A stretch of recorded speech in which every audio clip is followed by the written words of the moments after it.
नमस्कार. MPSC exam मंत्रामध्ये मी JD sir आपल्या सर्वांचं स्वागत करतो. आणि आपली जी टेस्ट सिरीज आहे संयुक्त ग्रुप बी आणि सी ची मेन्स साठीची, बरोबर आहे, त्याचा आता आपला पेपर झाला, दोन्ही पण पेपर झाला, कॉम्प्रिहेन्सिव्ह असेल.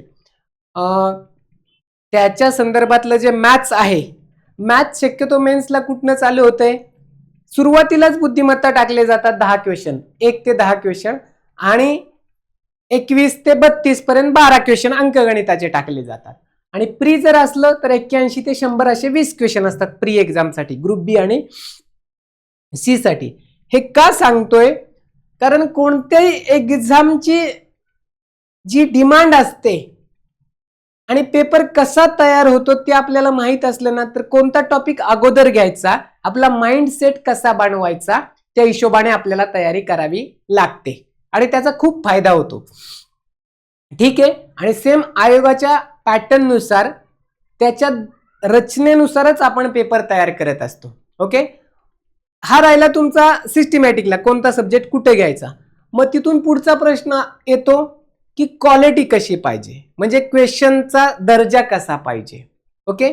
आयोग ज्या पद्धतीने काही सोपे, काही अवघड, काही मीडियम लेवलचे, त्याच पद्धतीने आपण क्वेश्चन फॉर्मॅट करत असतो. आणि आयोगाच्या सोर्सेस थ्रू जिथनं आयोग क्वेश्चन पिकअप करतं तिथपर्यंत पोहोचण्याचा आपण प्रयत्न करत असतो. आता पहिला क्वेश्चन पाहूया. तिथे क्वेश्चन कशा पद्धतीचा आहे ते पाहायचे. अशा पद्धतीचा एक मागच्या वेळेस क्वेश्चन आलता आयोगाला, ज्यांनी ग्रुप बी मेन्सचा पेपर पाहिला असेल PYQ, त्याच्यामध्ये हा क्वेश्चन होता जो 29 जूनला झाला होता पेपर, 2025 29 जून. 1/2 प्लस 1/3 मायनस 1/4 मायनस 1/2 मायनस 1/3 अधिक 1 अशी मालिका आहे. ती कुठपर्यंत 35 पदांची बेरीज किती असं विचारलेलं आहे. आता एक लक्षात आलं, मी पुन्हा एकदा लिहितो इथे, 1/2 अधिक 1/3 वजा 1/4 आणि तीच पद रिपीट झालीत. परंतु रिपीट होताना काय झालेलं आहे की त्याचं सिम्बॉल आहे, चिन्ह, प्लसचं मायनस, मायनसचं प्लस, हे झालेलं आहे. आता इथनं पुढे वजा 1/2 वजा 1/3 अधिक 1/4. आता लक्षात आलं असेल, ही 3 पद रिपीट होत गेलेली आहेत, म्हणजे 3 आणि 3. परंतु इथे अधिक 1/2 आहे, इथे वजा 1/2 आहे, इथे अधिक 1/3 आहे, वजा 1/3, इथे वजा 1/3 आहे, तिकडे अधिक 1/3 आहे. आणि पुन्हा एकदा काय झालेलं आहे, अधिक 1/2, त्याच्यानंतर अधिक 1/3 आणि वजा 1/4 अशा पद्धतीने हे रिपीट झालेलं आहे. ओके. आता लक्ष द्यायचं, 1 2 3 4 5 6 ही 6 पद रिपीट होत गेलेली आहेत आणि 35 पद आपल्याला विचारलेली आहेत. आता इथे हे अधिक 1/2 आणि हे वजा 1/2 कॅन्सल होणार, हे अधिक 1/3 वजा 1/3 कॅन्सल होणार, आणि हे वजा 1/4 अधिक 1/4 कॅन्सल होणार. बरोबर आहे. म्हणजे ह्याचं उत्तर काय येणार आहे, 0 उत्तर येणार आहे. ह्याला हे कॅन्सल झालं, अधिक आणि वजा मध्ये काय होतं, त्याच्यातनं ते गेलं की 0 उत्तर येतं. ओके. आता अशा पद्धतीने ही 3 आणि ही 3 6 पद झाली. आता या 6 पदामध्ये उत्तर 0 येते. मग 35 पदामध्ये उत्तर किती येईल, त्याची बेरीज किती येईल. ओके. आता 6 6 गेलं, 6 6 36. आता 36 म्हणजे काय की 1 2 3 4 5 6, बरोबर आहे. आता 35 म्हटलं की इथपर्यंत जाईल, 36 म्हटलं की इथपर्यंत जाईल, म्हणजे राहते काय शिल्लक, शेवटी फक्त 1/4 राहते. म्हणजे पाहायचं, 6 6 6 6 6 पंचे 30 नंतर शेवटची पद 5 पद राहतात शिल्लक. 5 पद म्हणजे शेवटची पद, हे 6 6 ने काय होणार आहे, कॅन्सल होणार आहे. शेवटची 5 पद लिहूयात, 1/2 अधिक 1/3 वजा 1/4 वजा 1/2, बरोबर. अशा पद्धतीने हे कॅन्सल, ते अगोदरच्याला ते कॅन्सल होत जाणार आहे. ओके. वजा हे झालं का, 1/2 अधिक 1/3 वजा 1/2 आहे तिथे, 1/2 वजा 1/3 अधिक 1/4. 6 6 6 6 5 30 कॅन्सल झाली. आता 31 32 33 34 35 बरोबर आहे 35. आता ह्याला हे कॅन्सल होणार आहे, ह्याला हे कॅन्सल होणार आहे. राहिलं काय फक्त 1/4. उत्तर याचं काय येणार आहे अधिक 1/4. आता ज्याच्या लक्षात आलं ते लगेच लक्षात येईल. 6 6 36 6 6 पद कॅन्सल होत जाणार आहे. मग शेवटचंच पद राहते ते कोणतं राहते अधिक 1/4 नाही, वजा 1/4 नाही, अधिक 1/4 राहते. ओके अशा पद्धतीचं. आता पुढचं पाहायचंय अतिशय महत्वाचं आहे. दिशा ज्ञान त्याच्यावर आधारित आहे. याच्यावर एक तरी क्वेश्चन पडतो. पूर्व पश्चिम सरळ रेषेत असणाऱ्या महामार्गावर ए आणि बी दोन गावातून चिन्मय आणि निखिल हे दोघे जण एकमेकांना भेटायला निघाले. म्हणजे विरुद्ध दिशेने निघणार आहेत पूर्व आणि पश्चिम. पूर्व पश्चिम उत्तर दक्षिण पूर्व पश्चिम दिशेमध्ये आहेत. म्हणजे असा रस्ता आहे, इकडे पूर्व आहे आणि इकडे पश्चिम आहे. अशा पद्धतीने ते निघालेले आहेत. आता ए आणि बी समजा आपल्याला दिलेलं नाहीये त्यांनी चिन्मयचं गाव कोणतं किंवा ए पूर्वेला आहे का पश्चिमेला आहे ते काय दिलेलं नाही. ठीक आहे आपण हे इथलं ए हे गाव घेऊयात, इथं बी. आता चिन्मय जो आहे आणि निखिल, चिन्मय ए गावातून निघाला, इथनं चिन्मय आणि इथे निखिल. आता लक्ष द्यायचंय, चिन्मय ए गावातून सरळ रस्त्याने 20 किलोमीटर आला, इथनं इथपर्यंत तो 20 किलोमीटर आलेला आहे. ठीक आहे. त्याच्यानंतर पुढे काय केलंय, पुढे रस्ता बंद असल्यामुळे उजवीकडे वळलाय. उजवीकडे म्हणजे अशा पद्धतीने इकडे डावे हात वर उजवा हात खालच्या दिशेने उजवीकडे वळलेला आहे आणि 20 किलोमीटर पाहायचे. पुढे रस्ता बंद असल्याने त्यास उजवीकडे वळून 20 किलोमीटर चाललेला आहे. इथे 20 किलोमीटर चाललाय. आता पुन्हा डावीकडे, डावीकडे म्हणजे ह्या साईडला डावीकडे किती 13 किलोमीटर अंतर. Okay 13 kilometre. नंतर डावीकडे वळून 20 किलोमीटर, पुन्हा डावीकडे म्हणजे 20 किलोमीटर म्हणजे इथेच पोहोचणार आहे. प्रमुख महामार्गावर येणार आहे तो, पुन्हा त्याच रस्त्यावर येणार आहे. इथलं अंतर कव्हर केलंय का नाही केलेलं अंतर कव्हर.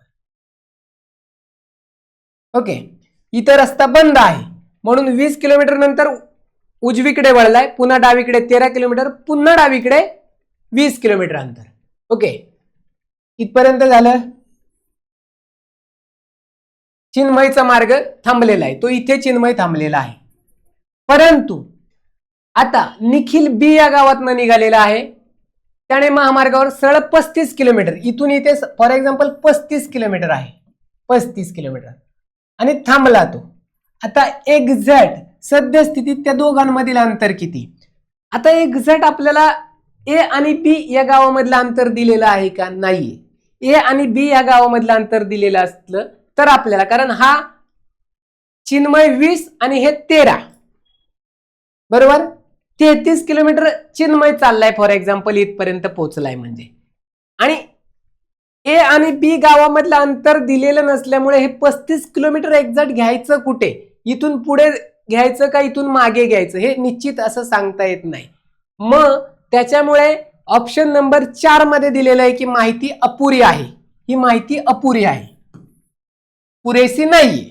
ओके त्याच पद्धतीने पुढे पाहूयात.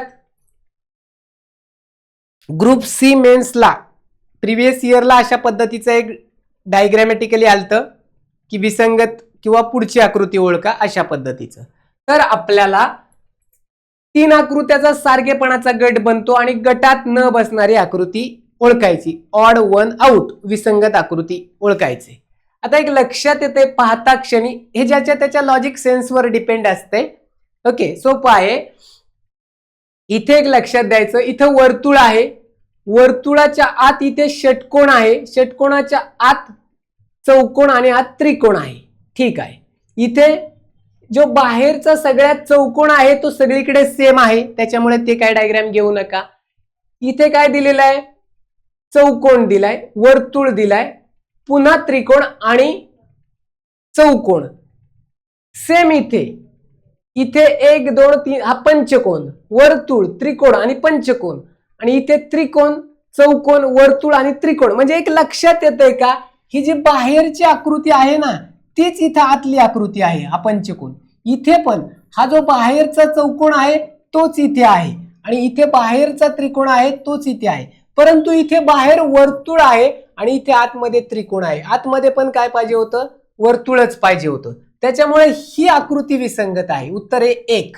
इकडे सगळीकडे सेम आहे. ही बाहेरची आकृती आहे तीच आतमध्ये आहे. बाहेरचा चौकोन आहे इथे, बाहेर इथे. अशा पद्धतीचं त्याचं उत्तर आहे. ओके, पुढे काही लॉजिक लावू शकतात, त्या हिशोबाने आपल्याला तयारी करायचं. पुढचं जाऊयात. सगळ्यात महत्वाचा ज्याला आपण स्टॅटिस्टिकचा भाग म्हणूयात किंवा भूमिती, स्टॅटिस्टिक ह्याच्यावर क्वेश्चन पडले जातात. 1 किंवा 2 आलेख हे 100% पडले जातात. मग तो कोणता पण बार ग्राफ विभाजित असेल, शतमान असेल, पाय चार्ट असेल, ह्याच्यावर क्वेश्चन हमखास पडला जातो. प्रीला शक्यतो पाय चार्टवर विचारला तो, पण मेन्सला 100% पाय चार्टवर एखादा दुसरा असतो क्वेश्चन. आलेखावर 2 तरी क्वेश्चन धरून पकडायचे. एक तर 100% फिक्स असतो. मग आलेखाचे प्रकार असतात, शतमान स्तंभालेख, विभाजित स्तंभालेख, बरोबर आहे, किंवा जोड स्तंभालेख. ओके, तर त्या हिशोबाने आता इथे एक्स वाय ऍक्सिस अशा पद्धतीने दिलेलं असते आणि काही दिलेलं असते की बाबा इथे काय दिलेलं आहे की पदवी एक्स प्रमाण दिलेले, x m is equal to 10 centimetre. पदवीचे विद्यार्थी हे डार्क मध्ये केलेले आहेत. हे जे विद्यार्थी आहेत डार्क मध्ये इथून इथपर्यंत हे पदवीचे विद्यार्थी आहेत सगळे, आणि जे रंगवलेले नाहीयेत वर ते पदवी अनुत्तीर्ण, हे पास झालेले विद्यार्थी, आणि वरचे जे आहेत ते नापास झालेले विद्यार्थी आहेत. एवढं लक्षात ठेवायचं.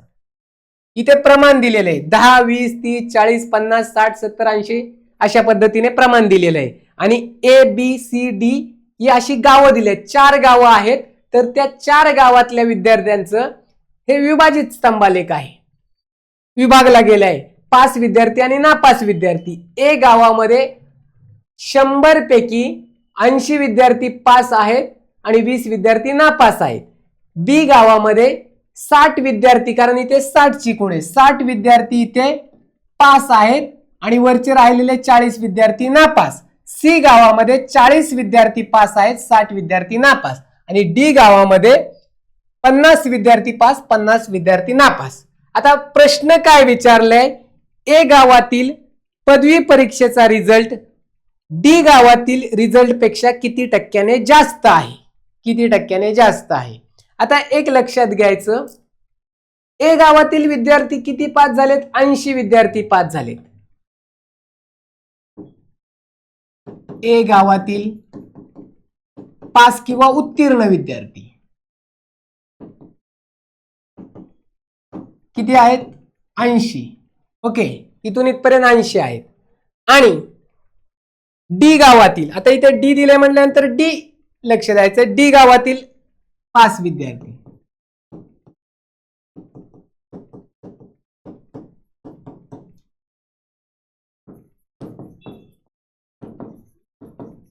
किती आहेत, डी गावातील पास विद्यार्थी इथे 50, हे आडव्या लाईन मध्ये पाहायचं, 50 आहेत. आता एक लक्ष द्यायचंय, आपल्याला विचारले डी गावातील रिझल्ट पेक्षा, पेक्षा म्हटलं की ह्या आडव्या रेषेच्या खाली, कशाच्या, ज्याच्यापेक्षा, ज्याच्या तुलनेत विचारलंय त्याच्या आडव्या रेषेच्या खाली, डी गावापेक्षा 50 पेक्षा. ए गावातील विद्यार्थी किती आहेत, 80. मग 50 पेक्षा त्यातला फरक किती आहे, 30 चा फरक आहे, 30 ने जास्त आहेत म्हणून इथे वर 30 लिहायचं. आता टक्के विचारलंय, किती टक्क्याने जास्त आहे, म्हणून टक्के म्हटलं की गुणुले 100. ओके, किती टक्क्याने जास्त आहे, लक्षात आलं. कशाच्या पेक्षा, डी गावातील विद्यार्थ्यापेक्षा. डी गावातील विद्यार्थी पास 50 आणि ए गावातील विद्यार्थी किती आहेत, 80, 30 ने जास्त आहेत. ओके, म्हणून गुणले 100 टक्क्यामध्ये. आता इथे 50 एके 50 आणि हे 50 दुणे 100 राहिले किती, 30 गुणुले 20, 30 गुणुले 20 किती, 60, किती 60%. 60% जास्त आहेत. उत्तर किती येते, ऑप्शन नंबर 3, 60%. अशा पद्धतीने साधा आणि सोपा प्रश्न असतात. आलेखावरचे एवढे अवघड नसतात, सोपे असतात. पूर्णपणे एका पेजवर एकच प्रश्न असतो आलेखाचा, कारण का तर तो बायलिंग्वल क्वेश्चन असतो, परंतु तो सोपा असतो. काही वेळेस आपण क्वेश्चन पाहूनच तो निग्लेक्ट करतो, तसं करू नका. आले कव्हरचे 100% क्वेश्चन आपल्याला सुटतात, सोपे असतात. पुढे जा. खालील संख्या मालिकेतील प्रश्नचिन्हाच्या जागी येणारी संख्या निवडा. पुन्हा एकदा लिहितो मी इथे. 0 असेल, 4, 18, इथे क्वेश्चन मार्क आहे, 100, 180, 294. आता अशा प्रकारच्या म्हणजे प्रश्नामध्ये शक्यतो काय करायचे, थोडासा प्रयत्न करायचे. पहिल्या दुसऱ्या प्रयत्न सुटला तर सोडवायचा, नाहीतर तसाच प्रश्न सोडून पुढे जायचा. कारण काय होतं, वेळ खाऊ असतो क्वेश्चन. पण बऱ्याच अँगलनी प्रयत्न करतो. हे आकडे तर आपल्या समोरचे दिसतात आणि प्रश्न सुटत का नाहीये, परंतु त्याचं जर लॉजिक सापडलं तर ठीक, नाही तर जास्त वेळ घालवायचा नाहीये. कारण आपल्याला वेळ अतिशय कमी असतो. त्या 60 मिनिटांमध्ये 100 क्वेश्चन करायचे असतात. त्याच्यामध्ये मॅथचे 22 क्वेश्चन असतात. त्याच्यामुळे जे सोपं आहे ते राहतं. आलं लक्षामध्ये, हेही सोपं असतं, पण त्या टायमिंग मध्ये सुचलं तर ठीक. आता इथे काय केलेलं, इथे कोणती लिंक लावलंय ते पाहायचे. इथे 1 चा घन वजा 1 चा वर्ग किती, 1 चा घन 1 आणि 1 चा वर्ग 1च येणार आहे, 0. त्याच्यानंतर 2 चा घन वजा 2 चा वर्ग, 2 चा घन 8 वजा 2 चा वर्ग 4 इज इक्वल टू किती येत आहे, 4. ते इथे लिहिलेले आहेत. त्याच्यानंतर पुढचा 3 चा घन वजा 3 चा वर्ग, 3 चा घन किती येतोय 27 आणि 3 चा वर्ग किती येतोय 9, 27 वजा 9 18, ते इथे लिहिले गेलेले आहेत. आलं लक्षामध्ये. त्याच पद्धतीने पुढे 4 चा घन वजा 4 चा वर्ग, 4 चा घन 64 वजा 4 चा वर्ग 16, 64 मधनं 16 गेले, किती राहिले उत्तर 48. उत्तर किती यायला पाहिजे 48. प्रश्नचिन्हाच्या जागी उत्तर 48 यायला पाहिजे. ओके, 48 इथे ऑप्शन नंबर 4 अशा पद्धतीचं होतं. पुढे पण करून पाहायचंय. इथे आलं 4 चा घन, नंतर 5 चा घन वजा 5 चा वर्ग, 5 चा घन 125 वजा वर्ग 25 100. त्याच्यानंतर 6 चा घन वजा 6 चा वर्ग, 216 हा 6 चा घन आहे आणि 6 चा वर्ग 36. त्या हिशोबाने उत्तर किती येतं 180. आणि त्याच्यानंतर 7 चा घन वजा 7 चा वर्ग, 7 चा घन आहे 343 आणि 7 चा वर्ग 49 इज इक्वल टू उत्तर 294. अशा पद्धतीची ती लिंक होती. लक्षात येतंय कशा पद्धतीने ते सोडवायचं होतं. ओके, त्यासाठी वर्ग आणि घनपाठ असणं गरजेचं आहे. 1 ते 30 पर्यंत किमान वर्ग पाठ पाहिजेत आणि 1 ते 10 पर्यंत वर्ग पाठ असले तरी पुरेसे झालं. ओके, म्हणजे पुढच्या मागच्या संख्या आपल्याला लक्षात येतात. पुढे जाऊयात. उत्तर आहे 48. आता नातेसंबंध, ब्लड रिलेशन, ह्याच्यावर एखाद दुसरा क्वेश्चन असतो. ह्याच्यामध्ये 2-3च टाईप आहेत. ते 2-3 टाईप केले तर ते सुटून जातात. आता या क्वेश्चन मध्येच काय झालं, हा क्वेश्चन तसा PYQ आहे, कोणत्या तरी एका एक्झामला आला होता क्वेश्चन हा, पण 1996-97 वगैरे त्या टाईपला आलेला असेल. महत्वाचा आहे, जर P चा भाऊ M आहे. आता इथे P चा भाऊ M ला भाऊ म्हटल्यानंतर ते काय असणार आहे, मेल असणार आहे, तो पुरुष असणार आहे. आणि इथं देताना काय दिलंय, M आणि S या बहिणी आहेत. आता M आणि S या बहिणी आहेत म्हटल्यानंतर इथे फिमेल होते ना M. एकाच वेळी M मेल कसा असेल आणि फिमेल कसा असेल. त्याच्यामुळे ह्या प्रश्नात काय झालेलं आहे, ह्या प्रश्नामध्ये इथे देताना M चा भाऊ P आहे असं करायला पाहिजे होतं. M चा भाऊ P असं पाहिजे होतं, उलटे पाहिजे होतं. P चा भाऊ M आहे इथे मेल होते आणि M आणि S बहिणी आहे तिथे फिमेल होते. म्हणजे हा क्वेश्चन काढताना उत्तर कॅन्सल केलं तरी चालेल, काही अडचण नाही. ओके, आलं लक्षामध्ये. आता आपण अशा पद्धतीने करूयात. M चा भाऊ P आहे, M चा भाऊ P आहे. इथे M चं जेंडर आपल्याला माहित होतंय का, नाही होते. M चं जेंडर माहित होत नाही, परंतु P चं जेंडर माहित होतंय. तो भाऊ आहे म्हटल्यानंतर काय आहे, मेलच असणार आहे. परंतु M चं जेंडर इथे लक्षात येतं, M आणि P S या बहिणी आहेत. आता इथे लक्षात घेऊयात, M चा भाऊ P, भाऊ बहीण म्हणलं की इज इक्वल टू लिहितो, पती पत्नी म्हणलं की गुणाकार क्रॉस येतं आपण त्या सिस्टमॅटिक. आणि मुलगा मुलगी म्हटलं की खाली बाण. आता भाऊ बहीण म्हटलं की अशा पद्धतीने. आता एमचा भाऊ पी म्हणजे पी काय येणार आहे, मेल येणार आहे. ओके, एमचं जेंडर माहित नाहीये, ठीक आहे. क्यू हा एमचा मुलगा आहे. मुलगा मुलगी म्हटलं की खाली क्यू, मुलगा म्हणून एम, मेल, एम म्हणजे मेल, एफ म्हणजे फिमेल. आलं लक्षामध्ये. आता पी ची मुलगी आर हिचे, पी ची मुलगी याची मुलगी आर, आर ही फिमेल आहे. आर हिचे टीशी लग्न झालेले आहे. लग्न म्हटलं की गुणाकार. ओके, इथे मेल येणार आहे, सरळ सरळ मेल येणार आहे. ओके, आता इथपर्यंत झालं. यम आणि यस या बहिणी आहेत, म्हणजे यम आणि यस या बहिणी आहेत, म्हणजे ही कोण येणार आहे, इथे लगेच फिमेल येणार आहे. आणि यस, यस या बहिणी आहेत म्हणजे ही पण फिमेल येणार आहे, म्हणजे ही 3 भावंडे आहेत. आलं लक्षामध्ये. आता विचारलंय काय, यस चा क्यूशी नातेसंबंध, म्हणजे यस आणि क्यू मधला नातेसंबंध. आता ह्या दोघी बहिणी आहेत. यमचा मुलगा क्यू आहे म्हणजे यस मावशी लागणार ना. यस चा क्यूशी नातेसंबंध काय येणार आहे, मावशी. यस ही क्यूची मावशी लागणार आहे, म्हणजे ऑप्शन नंबर 2 अशा पद्धतीचं होतं ते. ओके, परंतु इथे पहिल्यांदा नीट एमचा भाऊ पी आहे हे करा. ओके, ठीक आहे. अशा पद्धतीने इथे मावशी आणि क्यू हा बहिणीचा मुलगा एसच्या. अशा पद्धतीने पुढे जाऊयात. हा, वयवारी ह्याच्यावर विचारला जातो. कधी कधी आयोग आपल्यावर मेहरबान असतं, काही क्वेश्चन सोपे पण दिलेले असतात. म्हणजे क्वेश्चनचा दर्जाच तसा ठेवलेला असतो. आपण सलग म्हणजे पहिला क्वेश्चन पासून डिरेक्टली शेवटच्या पर्यंत तसं नसतं घ्यायचं. आपण चूज करायचे असतात कोणता क्वेश्चन सोडवायचा आणि कोणता क्वेश्चन ठेवायचा तसाच, त्या हिशोबाने करायचं असतं. कारण आयोग सलग देताना सोपे देणार नाहीये किंवा अवघड देणार नाहीये, ते मध्ये आधे क्वेश्चन टाकणार सोपे अवघड सोपे अवघड. त्याच्यातले आपल्याला जे जमतायत ते पिकअप करायचे आणि पुढे जायचं. अमितचे वय निलेशच्या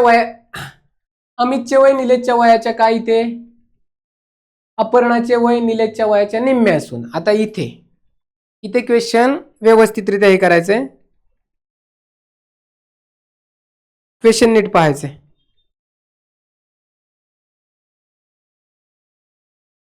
क्वेश्चन नंबर किती आहे तो, 1/3 आहे. पेपरमध्ये मे बी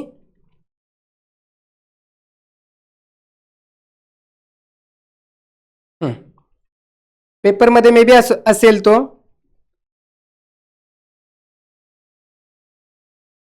एकच मिनिट, एकच मिनिट.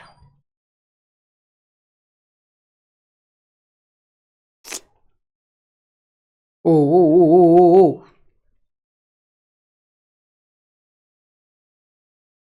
इथे काय करायचे, अमितचे वय निलेशच्या वयाच्या 1/3 पाहिजे होते. इथे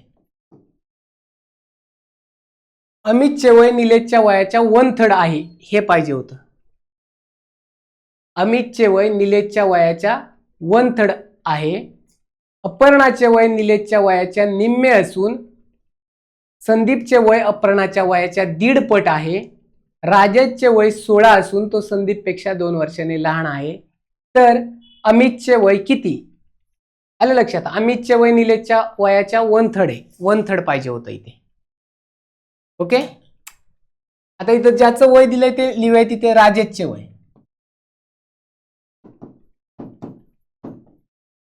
राजेशचे वय किती, 16 वर्ष. 16 वर्ष. त्याच्यानंतर संदीप पेक्षा 2 वर्षाने लहान आहे म्हणजे संदीपचे वय 18 वर्ष. 2 वर्षाने लहान आहे म्हणजे संदीप मोठा आहे. आता संदीपचे वय अपर्णाच्या वयाच्या 1.5 पट आहे. मग अपर्णाचे वय,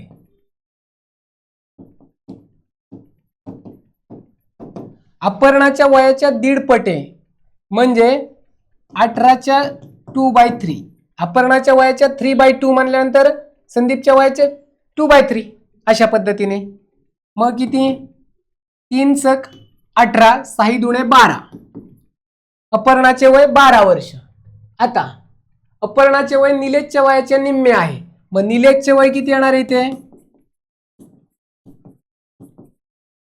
निलेशचे वय दुप्पट येणार आहे, निलेशच्या वयाच्या निम्म्या अपर्णाचे, म्हणजे निलेशचे वय 12 गुणिले 2 24, आणि अमितचे वय निलेशच्या वयाच्या 1/3 आहे, इथे 1/3 पाहिजे होतं.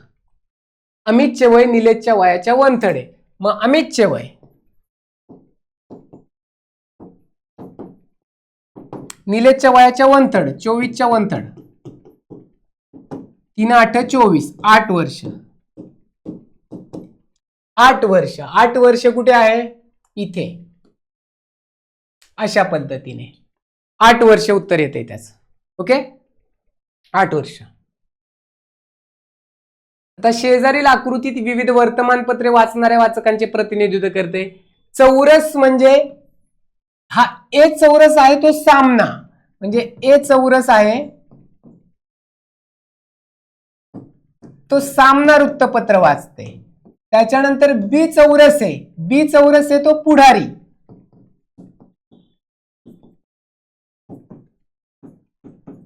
पुढारी. त्याच्यानंतर चौरस सी आहे, इथे सी आहे, इथे ए आहे, इथे बी आणि इथे सी.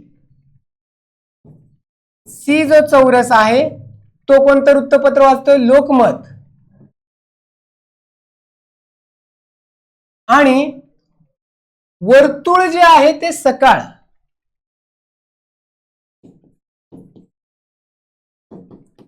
सकाळ वृत्तपत्र वाचते. आता एक लक्षात घ्यायचे, आकृतीचा अभ्यास करायचे आणि त्याच्यानुसार प्रश्न आहे आपला. आता ग्रुप बी मेन्स PYQ बघितला असेल तर अशा पद्धतीचा क्वेश्चन आला होता, त्याच्यामुळे भविष्यात अशा पद्धतीचे क्वेश्चन आयोग विचारू शकतात.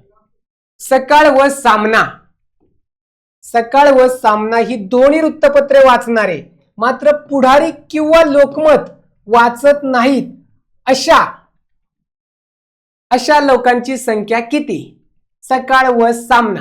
आता सकाळ पाहायचे, सकाळ म्हटलं की वर्तुळ आहे, म्हणजे वर्तुळात येणाऱ्या, आणि सामना, सामना म्हटलं की चौरस, हा एक म्हणजे हा वरचा जो आहे ए चौरस त्याच्यामध्ये येणाऱ्या आणि वर्तुळात येणारी कोणती संख्या आहे दोन्ही मध्ये आलेली पाहिजे, परंतु इकडे आली नाही पाहिजे. हे दोन आहेत ना चौरस, पुढारी आणि लोकमतचे, हे बी आणि सी चौरस त्याच्यामध्ये नसली पाहिजे, परंतु या दोन्हीमध्ये कॉमन 12 ही संख्या आहे, वर्तुळामध्ये आणि ए चौरसामध्ये. 12 अशा व्यक्ती आहेत की जे सकाळ आणि सामना वृत्तपत्रे वाचतात परंतु पुढारी किंवा लोकमत वाचत नाहीयेत. उत्तर आहे ऑप्शन क्रमांक 2. ओके, तशा हिशोबाने उत्तर काढायचे. हा, आता सांकेतिक भाषेत की गव्हर्नमेंट हा शब्द तिथे लिहिलेला आहे JRY ज्या पद्धतीने आहे, तर त्याच सांकेतिक भाषेत सर्वंट हा शब्द कसा लिहेल? आता ह्याला काय अल्फाबेट शिवाय पर्याय नाहीये, बरोबर. अल्फाबेट काढून घ्यायचे आणि त्या हिशोबाने करायचे. ABCDEFGHIJKLMNOPQRSTUVWXYZ. आता इकडे लक्ष द्यायचे, गव्हर्नमेंट.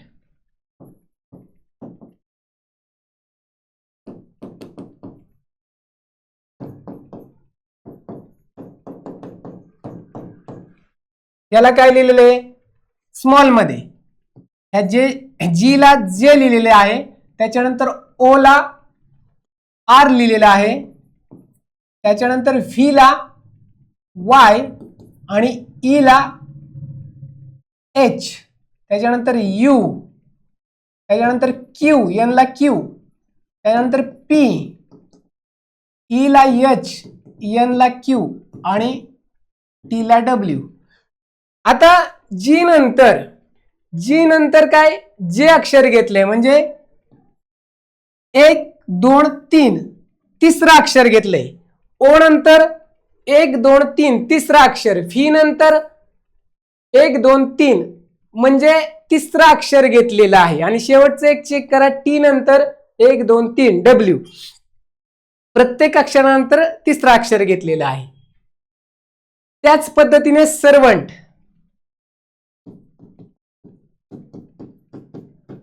आता इथे जर आपल्याला वेळ वाचवायचा असेल, आपल्याला कळलेलं आहे की त्या अक्षराच्या पुढे 3 अक्षर सोडून अक्षर घेतलेलं आहे. त्याच पद्धतीने पहिलं आणि शेवटचं चेक करायचं फक्त. यस नंतर तिसरं अक्षर 1 2 3 व्ही, यस नंतर तिसरं अक्षर व्ही येते आणि टी नंतर तिसरं अक्षर 1 2 3 डब्ल्यू येते. ऑप्शन मध्ये कुठे आहे व्ही आणि डब्ल्यू? सुरुवातीला व्ही आणि शेवटी डब्ल्यू, सुरुवातीला व्ही शेवटी डब्ल्यू, सुरुवातीला व्ही शेवटी डब्ल्यू. म्हणजे हे 2 ऑप्शन कटले. 2 नंबर आणि 4 नंबरचा ऑप्शन कटला. आता त्याच्यानंतर एच एस दोन्हीकडे समान आहे, यू यू समान आहे. त्याच्यानंतर डी, इकडे डी आहे तिकडे वाय आहे. चौथा अक्षर 1 2 3 1 2 3 4. व्हीच्या नंतरचं तिसरं अक्षर 1 2 3 वाय यायला पाहिजे, वाय यायला पाहिजे. म्हणजे व्हीच्या नंतरचं इथे डी आलंय, इथे वाय आहे. म्हणजे बस एवढं. Option number 3. सगळं काही चेक करायची गरज नाहीये. उत्तर आलं. बाय ऑप्शन कट ऑप्शन झाले, 2च राहिले. 2 पैकी हा पण ऑप्शन गेला, राहायला तिसरा नंबरचा. लगेच सगळं तिथे काढत बसायची गरज नाही. ओके, पुढे जाऊया. आता हा पण क्वेश्चन आला होता, ग्रुप सी ला आलता हा क्वेश्चन, बरोबर, मागच्याच ग्रुप सी मेन्सला. त्या हिशोबाने आता इथे काय केलेलं आहे, ABC, त्याच्यानंतर पुन्हा एकदा AA, BB आणि CC अशा पद्धतीने. त्याच्यानंतर AAA, BBB आणि CCC अशा पद्धतीने वाढवत गेलेला आहे. आता पाहायचं ABC इथे कंप्लीट आहे. इथे काय काय राहतं, इथे A राहतोय, बरोबर आहे. A आपण इथे भरलेला आहे, इथे A भरलेला आहे. त्याच्यानंतर BB, त्याच्यानंतर इथे C राहतोय, तो C आपण घेतलेला आहे. त्याच्यानंतर इथे C घेतलाय आपण. त्याच्यानंतर 3 वेळा AA म्हणल्यानंतर हे पुढचे 2 A घेतलेत आपण. 3 वेळा B आहे आणि शेवटीचा C आपण घेतलेला आहे. अशा पद्धतीचा तो सिक्वेन्स होता. म्हणजे AC ACC, ACC कुठे येते, इथे A आहे बरं का. AC इथे येते. ऑप्शन नंबर 3 अशा पद्धतीची ते मालिका होती. ABC नंतर 2दा AA BB CC, त्याच्यानंतर 3दा अशा पद्धतीचं. ठीक आहे, पुढे जाऊयात. आता 10 क्वेश्चन साधारणतः बुद्धिमत्तेचे असतात आणि 12 क्वेश्चन अंकगणिताचे असतात. ओके, एक माणूस 10% सवलतीने 100 पेन खरेदी करतो. ठीक आहे, 600 पेन खरेदी करण्यासाठी त्या व्यक्तीने 600 रुपये खर्च केलेले आहेत. त्या व्यक्तीने पेन खरेदी करण्यासाठी 15% इतर खर्च ते विकण्यासाठी, बरोबर आहे. 600 रुपये पेनाची किंमत आहे आणि ते विकण्यासाठी, म्हणजे इतर खर्च विकण्यासाठी म्हणजे कसं की बाजारात जाण्यासाठी काही ना काहीतरी प्रवास भाडे असेल, ओके, किंवा त्याला जर स्टॉल लावायचा असेल तर त्याचा काही खर्च असेल, तर ते त्याच्यावर 15% खर्च झालाय. जर 25% नफा त्याला कमवायचा असेल त्या 100 पेनवर, तर त्याची विक्री किंमत किती ठेवावी. आता एक लक्ष द्यायचंय, हे 10% सवलतीने ठीक आहे, त्याचा काही विषय नाही. 600 रुपये पेन खरेदी, त्याच्यावर 15% इतर खर्च. आता 600 वर 600च्या 15% हा इतर खर्च झाला. मूळ किंमत किती आहे, खरेदी किंमत 600, बरोबर आहे. 600च्या 15%, हे 2 शून्य गेले, 15 90, हा 90 रुपये इतर खर्च झाला, बरोबर आहे. म्हणजेच एकूण खर्च किती झाला, एकूण खर्च 100 रुपये पेनाची, 600 रुपये पेनाची खरेदी किंमत आणि 90 रुपये तुमचा इतर खर्च, 690 रुपये झाला. आता या 690 वर त्याला 25% नफा मिळवायचे. आलं लक्षामध्ये, 690 वर त्याला 25% नफा मिळवायचे. तर त्याला विक्री किंमत किती ठेवायला लागेल, 690च्या 25%. ओके, कशा पद्धतीने काढलं, 25 एके 25, 25 चौक 100. आता इथे भाग जातोय का, 4 एके 4, ओके, राहिलं किती 2, 4 7 28, बरोबर आहे. राहिले किती 1 4 दुणे 8 4 पंचे 20 172.5 172.5 रुपये हा त्याचा 25% नफा आहे. ओके, तर विक्री किंमत किती ठेवायला लागेल? आता एकूण खर्च झालाय 690, त्याला मिळवायचे 172.5, मग 690 अधिक 172.5 ही विक्री किंमत झाली. हे 5 आहे तसे, हे 2 9 आणि 7 16 चाला 1 6 आणि 1 7 आणि 1 8 862.50 रुपये. 862.50 कुठे ऑप्शन? Option number 3. मला वाटतं हे लक्षात आलं असेल. इतर खर्च 15% आहे. 600 रुपये हे पेनाचा खर्च आहे, मग 600च्या 15% 90, मग एकूण खर्च किती? 600 अधिक 90 690. आता त्या 690 वर त्याला 25% नफा मिळवायचे, मग 690च्या 25% किती आलं? 172.50 पैसे. आता मग 690 अधिक 172.50 862 रुपयाला त्याला विकायला गेला, 862.50. मग ऑप्शन नंबर 3 अशा पद्धतीचं त्याचं सोल्युशन होतं. ओके, पुढे जाऊयात. हा, रेल्वेवर आधारित एखाद दुसरा क्वेश्चन असतो. प्रीला तर हमखास असतो, मेन्सला विचारला तर विचारतात, नाही तर नाही, पण महत्वाचा चॅप्टर आहे रेल्वे.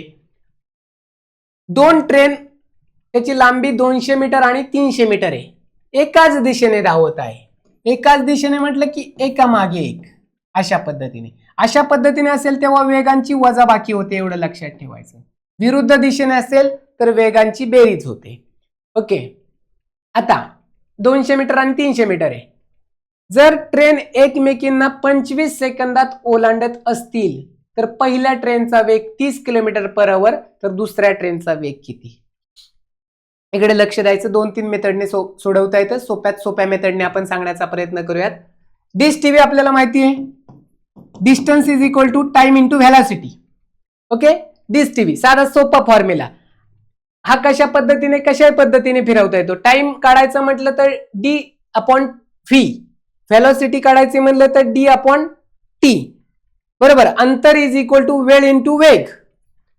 आता अंतर, डिस्टन्स किती आहे? 200 अधिक 300 500 मीटर. एक लक्षात ठेवायचं की त्याचं युनिट म्हणजे मीटर मध्ये आहे, सेंटीमीटर मध्ये आहे, किलोमीटर मध्ये आहे, ते लक्षात ठेवायचं. ओके, अंतर काय? रेल्वेची लांबी, दोन्ही रेल्वेची लांबींची बेरीज केली, 500 मीटर अंतर आहे, हे इथे लिहून टाकलं 500. आता त्याला वेळ काय लागलेला आहे? 25 सेकंद एकमेकांना. मग time is equal to 25 second, बरोबर आहे. डिवायडेड बाय हे टी इकडे गेलं 25, राहायला काय? वेग. 25 दुणे 50 20 पण येणारं उत्तर हे मीटर पर सेकंदामध्ये येणार आहे. वेग काय येणार आहे? 20 मीटर पर सेकंद.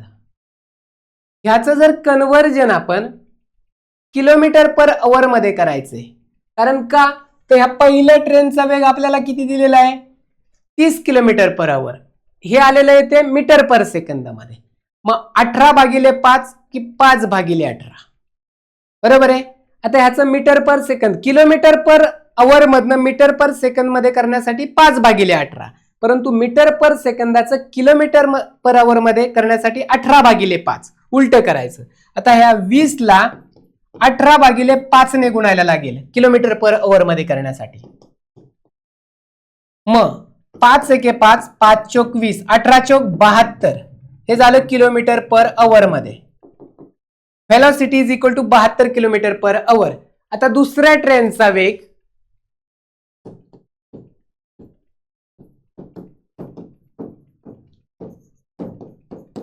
किती? हे पहिलं जे आहे ते 30 आणि हे 72, किती झालं? 72 मध्ये 30 मिळवल्यानंतर 102 किलोमीटर पर आवर. 102 कुठे? 4, ऑप्शन नंबर 4. आता हे खरं तर आहे ना, हे साध्या सिंपल मेथड मध्ये सांगितलेलं आहे. ते सोडवायला गेलं तर खूप खूप ते म्हणजे लेंदी होणार ते. त्याच्यामुळे एक लक्षात घ्यायचं की अशा पद्धतीने सोडवल्यानंतर जे काही किलोमीटर हे कन्व्हर्जन करून किलोमीटर पर आवर मध्ये केलं ना, एक ट्रेनचा वेग दिलेला असतो, त्याच्यामध्ये हे आलेला वेग मिळवला, बेरीज केली तर दुसऱ्या ट्रेनचा वेग मिळतो. ओके, अशा पद्धतीने 102 किलोमीटर पर आवर आलेला आहे दुसऱ्या ट्रेनचा वेग. पुढे जाऊयात. सरासरीवर एखाद दुसरा क्वेश्चन असतो तो पाहूयात.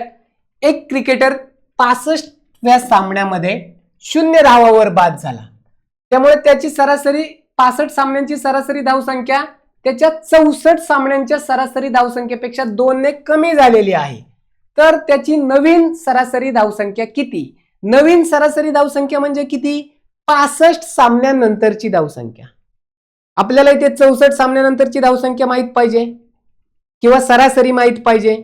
ओके, माहित नसेल तर एक्स मानायची.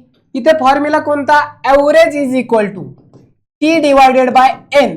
ऍव्हरेज इज इक्वल टू सरासरी is equal to total divided by number of संख्या ज्या काय असतील त्या. बरोबर आहे? अशा पद्धतीने. आता इथे आपल्याला 64 सामन्याची सरासरी माहित नाहीये, ती एक्स मानूयात. 64 सामन्याची सरासरी.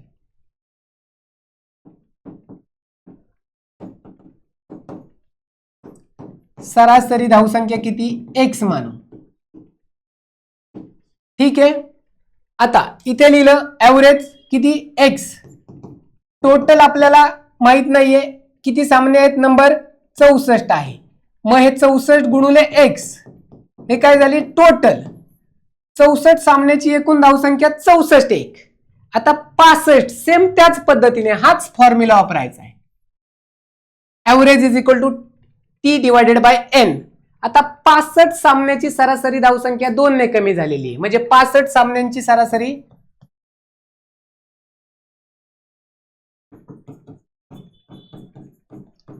किती होणार आहे? एक्स वजा 2.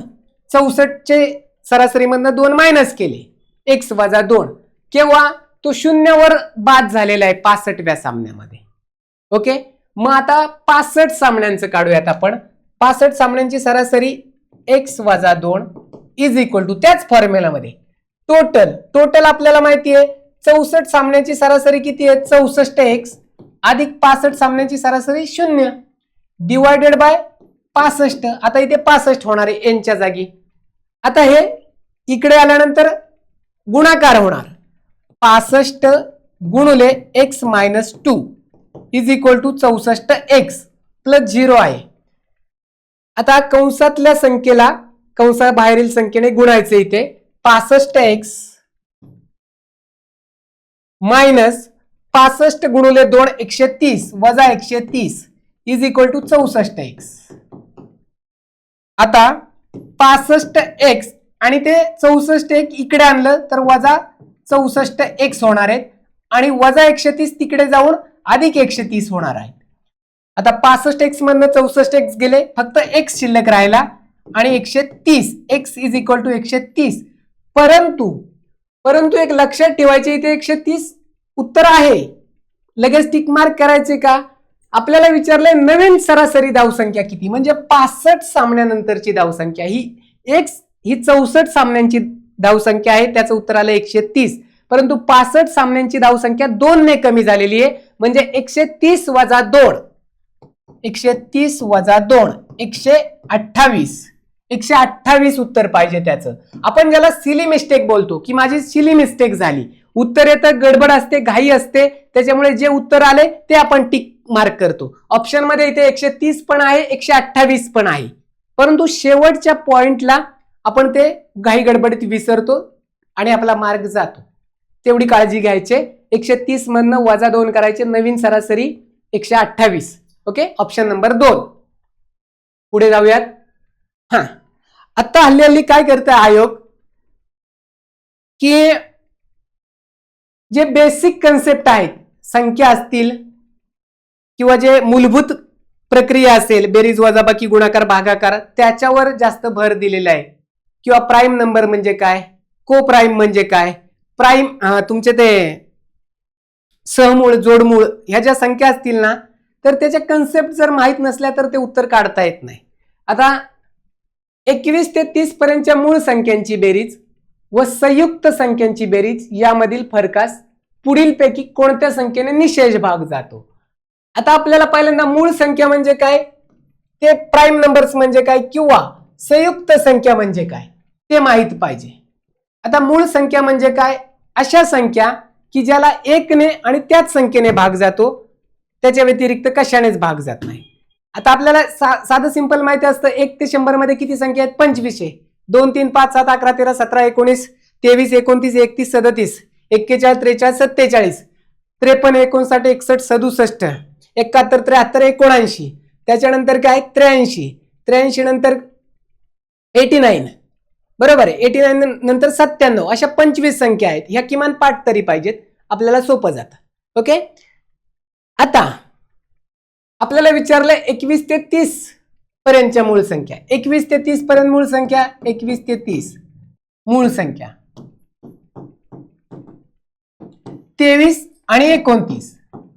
23 29 ह्या दोन मूळ संख्या आहेत. त्यांची बेरीज 23 आणि 29 ची बेरीज करायची. 23 अधिक 29 9 आणि 3 12 हातचा आला 1 2 2 4 आणि 1 5 52 येते आहे बेरीज. आता संयुक्त संख्या म्हणजे काय, संयुक्त संख्या म्हणजे एक लक्षात ठेवायचं, दोन संख्यांच्या गुणाकारातून निर्माण झालेल्या संख्येला संयुक्त संख्या म्हणतात. ओके. आता की 9 ही संख्या आता सम विषम मध्ये गल्लत करायची नाहीये. 9 ही संख्या संयुक्त आहे का, झालेली आहे. कोणत्या तरी दोन संख्यांच्या गुणाकारातून निर्माण झालेली आहे. 3 गुणिले 3 ओके, किंवा 15 3 गुणिले 5 ओके, त्याला विभाजक असतात, त्याला संयुक्त संख्या बोलायचं. म्हणजे मूळ संख्या सोडून इतर ज्या संख्या असतात त्याला संयुक्त संख्या बोलायचं. मग त्या सम असतील विषम असतील. मूळ संख्या सोडून इतर सर्व संख्या संयुक्त संख्या. बरोबर. आता मूळ संख्या 1 ते 100 मध्ये मूळ संख्या 25 आहेत.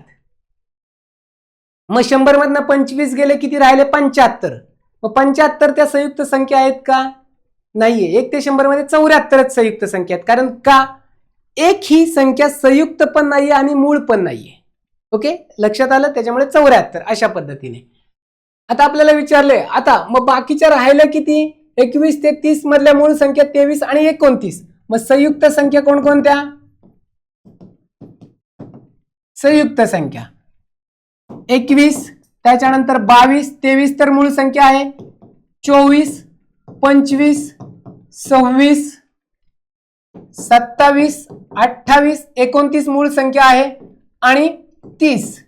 आता ह्यांची बेरीज, या सर्वांची बेरीज करायची संयुक्त संख्यांची. आता ह्यांची बेरीज केली. आता ही लैंदी प्रोसेस आहे, वेळ खाऊ आहे, सरळ सरळ मॅथ सोपं वाटतंय, परंतु ह्याच्यामध्ये वेळ जातो 21 पासून. आता ह्याच्यामध्ये पण एक ट्रिक सांगतो. 21 ते 30 पर्यंतच्या संख्यांची बेरीज करायची. म्हणजे पहिली संख्या 21, शेवटची संख्या 30. ह्या दोन संख्यांची वजाबाकी करायची, कारण 23 आणि 29 घ्यायचे नाही त्याच्यामध्ये. भागिले 2 गुणिले एकूण संख्या. एकूण संख्या 10 घेऊयात. आता आपण डिरेक्टली 21 ते 30 पर्यंतच्या काढूयात. आता हे बे के बे बे पंचे 10 म्हणजे 30 आणि 21 51. 51 गुणिले 5 5 एके 5 5 5 25 हे 255 आलं. ते आलं 21 पासून 30 पर्यंतच्या. पण या 255 मधनं 52 वजा करायला लागणार आहेत, कारण का 23 आणि 29 सोडायचे. मग 205 तुम्ही कशाही पद्धतीने करू शकता. म्हणजे ह्याची सगळ्याची बेरीज केली तरी तेवढंच येणार आहे. 255 मधनं 52 वजा केले, 5 2 गेले 3, 5 5 गेले 0, 203. शॉर्ट ट्रिक्सने सांगितलं हे. 21 22 24 25 26 27 28 आणि 30 यांची बेरीज 203च येणार. ओके. आता 203 आले. आता ह्याच्यातला फरक विचारलाय. म्हणजे मूळ संख्यांची बेरीज झाली 52 आणि या संयुक्त संख्यांची बेरीज झाली 230. त्याच्यातला फरक 203 वजा 52. हे 3तनं 2 गेले 1, इथे 10तनं 5 गेले 5 आणि इथे 1 151. ह्याच्यातला फरक किती आला 151. आता 151 ला कोणत्या संख्येने निशेष भाग जातोय, साहजिकच 151 ला 151 तर जाणार आहे. ऑप्शन नंबर क ज्या सी बरोबर आहे. मग इथं जिथं जिथं फक्त क आहे तेच उत्तर असणार आहे, बाकीचं चेकच नका करू तुम्ही. कारण का माहितीये का, कुठेच इथे बाकीच्या ऑप्शन मध्ये क नाहीये, फक्त एकाच ऑप्शन मध्ये क आहे. कोणत्या ऑप्शन नंबर 3 मध्ये. मग उत्तर तेच द्या ना टाकून. मग 3 ने भाग जातोय का 7 ने जातोय का 17 ने जातोय का चेक करायची गरज आहे का कशाला 151 ला? कारण का ते 151 ला 151 ने भाग जातोय. तो ऑप्शन फक्त सी मध्ये आहे, बाकी कुठेच नाहीये. मग डिरेक्टली उत्तर लिहा ना, बाकीचं नका चेक करू. 3 ने जातोय 7 ने जातोय 17 ने जातोय. ओके, पुढे जायचंय. म्हणजे प्रश्न सोडवताना पहिल्यांदा आपण प्रश्न पूर्णपणे वाचायचा आणि त्याचे पर्याय पण वाचा, कारण पर्यायात आपल्याला काय ना काहीतरी क्लू सापडत असतो जेणेकरून आपल्याला उत्तरापर्यंत पोहोचता येतं. ओके, आणि एक करतो आपण, प्रश्न सोडवताना डिरेक्टली एक लाईन वाचली तिथून पुढे सोडा, हा चला एक्स माना लगेच तिथून, तसं नका करू. प्रश्न पूर्णपणे वाचा, कारण काही प्रश्न हे शेवटून सुरुवात होत असतात काही प्रश्नांची. जसं की आपण वयवारीचा प्रश्न सोडवला, त्याची लिंक आपल्याला शेवटच्या वाक्यापासून सुरुवात होत होती. त्याच्यामुळे प्रश्न आणि पर्याय सगळे वाचा एकदा आणि नंतर सोडवण्याचा प्रयत्न करा. निश्चितच वेळ वाचेल आपल्याला आणि त्याचा फायदा होईल उत्तरापर्यंत जाण्यासाठी. ओके,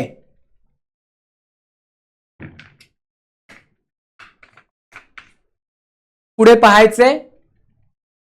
28 सेमी व्यास असलेल्या भरीव अर्धगोलाच्या एकूण पृष्ठफळाचे आणि 14 सेमी त्रिज्या असलेल्या भरीव गोलाच्या, इथे अर्धगोल आहे आणि इथे काय आहे, गोल आहे. आता अर्धगोल आणि गोल त्याचं एकूण पृष्ठफळाचं सूत्र जर माहित असेल तरच हा प्रश्न सोडवता येतो. कारण हा क्वेश्चन फॉर्मॅट करताना ज्या भूमितीच्या संदर्भात आणि फॉर्म्युलाशी रिलेटेड 1 किंवा 2 क्वेश्चन 100% विचारले जातात. त्याच्यामुळे आपल्याला सूत्र माहित असणं गरजेचं आहे. मध्यंतरीच्या काळामध्ये आपण त्याच्यासाठी जे शॉर्ट्स व्हिडिओ चालू केले त्याच्यामध्ये घन असेल, इष्टिका चिती असेल, शंकू असेल, गोल असेल, अर्धगोल असेल, ह्याचे जवळजवळ 10 ते 11 व्हिडिओ शॉर्ट्स 1-1 मिनिटाच्या वेळेनुसार तयार केलेले आहेत. नुसतं ते जरी पाहिलं तरी ते सूत्र लक्षात राहतात. इथे लक्षात घ्यायचं अर्धगोल, अर्धगोलाचे एकूण पृष्ठफळ, अर्धगोल एकूण पृष्ठफळ किती आहे, 3 पाय r वर्ग. ओके, आता r म्हणजे त्रिज्या, इथे 28 सेमी त्याचा डायामीटर दिलाय, व्यास दिलेला आहे. मग त्रिज्या किती येणार, त्याच्या निम्पट असते, निम्मी असते, डायमीटरच्या निम्मी त्रिज्या असते. त्रिज्या किती येणार, व्यास जर 28 असेल तर त्रिज्या r किती येणार आहे, 14 सेंटीमीटर, त्याच्या निम्मी. ओके, आता आणि गोल, गोलाचे एकूण पृष्ठफळ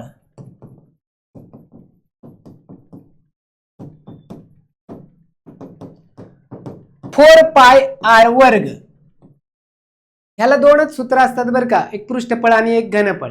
अर्धगोलाला पण पृष्ठफळ घनफळ, हे तेवढे पाठ करायचे व्यवस्थितरित्या. आता इथे विचारले अर्धगोलाचे एकूण पृष्ठफळ 3 पाय r वर्ग आणि गोलाचे एकूण पृष्ठफळ 4 पाय r वर्ग. आता एक लक्षात ठेवायचंय की ह्याला आपण r1 देऊयात आणि ह्याला r2 देऊयात, म्हणजे हे अर्धगोल आणि हे गोल, त्रिज्या लक्षात राहील. आता हे गोलाची त्रिज्या इथे डायरेक्टली त्रिज्या दिलाय, किती आहे, 14 सेंटीमीटर त्रिज्या, 14 सेंटीमीटर. आता एक लक्षात आलं असेल की अर्धगोलाची पण त्रिज्या 14 सेंटीमीटर आहे आणि गोलाची पण त्रिज्या 14 सेंटीमीटर आहे.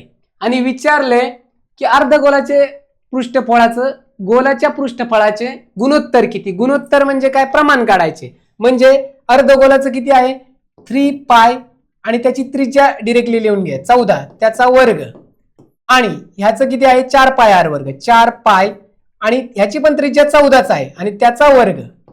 आता ह्या 14चा वर्गला हे 14चा वर्ग कॅन्सल होणार, ह्या पायला हा पाय कॅन्सल होणार, राहणार काय फक्त 3/4, 3/4 म्हणजेच किती 3/4. हेच आपण अशा पद्धतीने लिहितो 3/4 गुणोत्तर प्रमाणामध्ये. 3/4 कुठे आहे, ऑप्शन नंबर 3. आता व्यवस्थितरित्या लक्ष द्यायचं, 3/4 पण आहे आणि 4/3 पण आहे, परंतु ह्याचं उत्तर येताना 3/4 येणार. काय येणार, सुरुवातीला अर्धगोलाचं घ्यायचे अंशामध्ये आणि छेदामध्ये घेताना गोलाचं घ्यायचंय. ओके, त्याच्यामुळे 3/4, गडबड करून 4/3 नाही लिहायचं, उत्तर 3/4 आलं पाहिजे. ओके, पुढे जाऊयात. ऑप्शन नंबर 3 त्याचं उत्तर आहे. हा, काळ काम वेग त्याच्यावर एखाद दुसरा क्वेश्चन विचारला जातो, त्याच्याशी संबंधित हा प्रश्न आहे. ABC एक काम स्वतंत्रपणे 8, 12 आणि 15 दिवसात पूर्ण करतात अनुक्रमे. म्हणजे A 8 दिवसात, B 12 दिवसात आणि C 15 दिवसात पूर्ण करतो. A आणि B दोघे मिळून कामाला सुरुवात करतात, परंतु 2 दिवसानंतर A काम सोडून जातो. म्हणजे A आणि B ने 2च दिवस काम केलेले आहे म्हणल्यानंतर आपल्याला 2 दिवसाचं काम काढायला लागणार, बरोबर आहे. आणि त्याच्यानंतर शिल्लक काम काढायला लागणार. नंतर काम पूर्ण करण्यासाठी C येतो आणि तो शेवटपर्यंत B बरोबर काम करतो. तर काम किती दिवसात पूर्ण होईल? आता इथे प्रश्न नीट समजून घ्यायचे. प्रश्न असा आहे, ABC ला एका एकाने काम केलं तर 8, 12 आणि 15 दिवस लागतात, परंतु A आणि B 2 दिवस काम करतात. म्हणजे कशा पद्धतीने A अधिक B कशा पद्धतीने काढतो आपण? A अधिक B म्हणजे अशा पद्धतीने.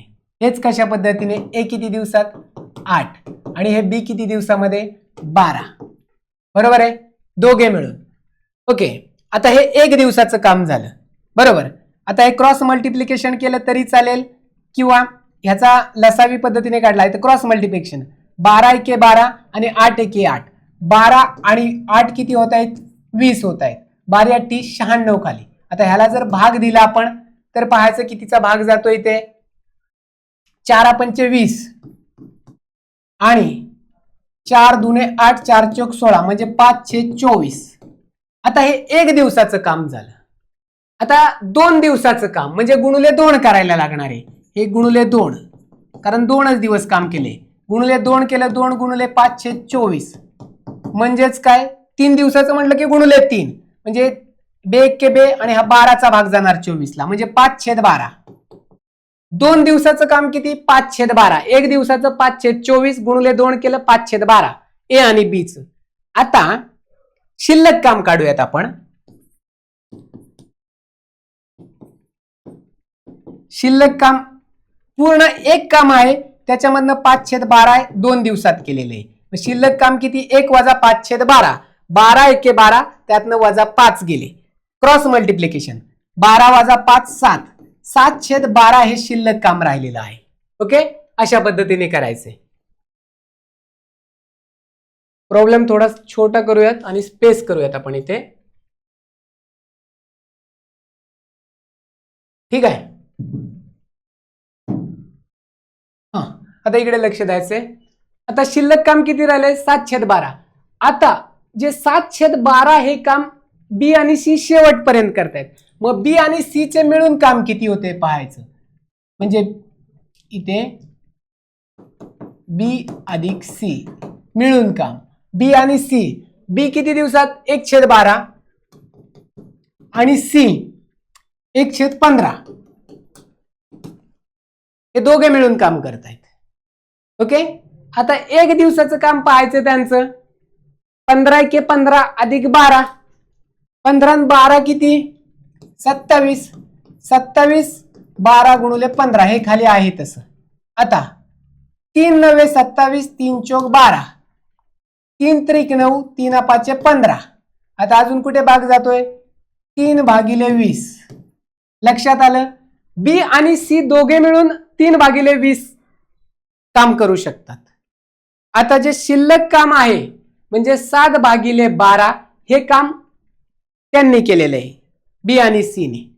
मग पूर्ण काम जे एवढं काम जे दोघे मिळून 3/20 दिवसात करतात तर हे 7/12 किती दिवसात करतील? म्हणजे हे 3/20 काम हे 7/12 हे काम आहे आणि हे दिवस किती लागतात त्यांना? 3/20. तर पूर्ण काम एक काम करण्यासाठी किती दिवस लागतील? क्रॉस मल्टिप्लिकेशन 7/12 गुणुले x इज इक्वल टू 3/20 म्हणजे x इज इक्वल टू 3/20 गुणुले 12/7 अशा पद्धतीने. आता जिथं जिथं भाग जातोय तिथे घालवण्याचा प्रयत्न करायचा. 3 चौक 12 आपले 4 त्रिक 12 4 पंचे 20 म्हणजे 3 त्रिक 9, 9/35 म्हणजे 9/35 पूर्ण काम 9/35 अशा पद्धतीने. ओके, आता पूर्ण आता हे 9/35 आणि पहिलं 5/12 तशा हिशोबाने त्यांची बेरीज करायची, तर काम किती दिवसात पूर्ण होईल. सुरुवातीला किती दिवस लागलेले आहेत, 2 दिवस, आणि त्या 9/35 मध्ये ते ऍड करायचे. पाहायचं इथे 2 अधिक 9/35, 35 दुणे 70 अधिक 9 डिवायडेड बाय 35 जे काही येईल ते उलट होणार आहे. मे बी 9/35 35/9 अधिक 2, 9 दुणे 18, 18 आणि 35, 35 आणि 20 55, 53 भागिले 9 बरोबर आहे. 9 5 45, 45 आणि ते वर किती राहत आहेत 8, 8 भागिले 9 अशा पद्धतीने शेवटी ऑप्शन नंबर 1 येते. पुन्हा एकदा सांगतो, काही गडबड करायची गरज नाहीये. मी पहिल्यांदा ए आणि बी चं 1 दिवसाचं काम काढलं 5/24, 2 दिवसाचं काम गुणिले 2 केलं 5/12. शिल्लक काम एका कामामधनं 5/12 काम गेलं, 7/12 शिल्लक राहिलं. आता इथे जे राहिलेलं काम आहे पूर्ण एक काम इथे इथे इथे इथे इथे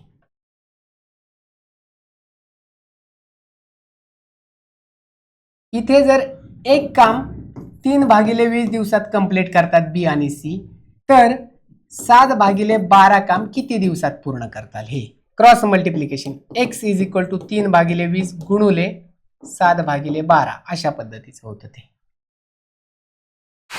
3 एके 3, 3 चौक 12 आलं बरोबर आहे ना. उत्तर हे बरोबर आलेलं आहे. शेवटी जे काय आले ते शिल्लक काम किती आहे 7/12. शिल्लक काम किती दिवसात कंप्लीट करतील, एक काम ते 3/20 दिवसात करतात अशा पद्धतीचं आले. तर 7/12 किती दिवसात, क्रॉस मल्टिप्लिकेशन केलं 3/20 गुणिले 7/12 बरोबर आलेलं आहे. इथे 3 चौक 12 म्हणजे इथे किती आलं 7/80 फॉर एक्झाम्पल 80, आणि हे 2 अधिक 7/80 केलं 8 2 16, 16 आणि 7 अशा हिशोबाने केलं तर 167/80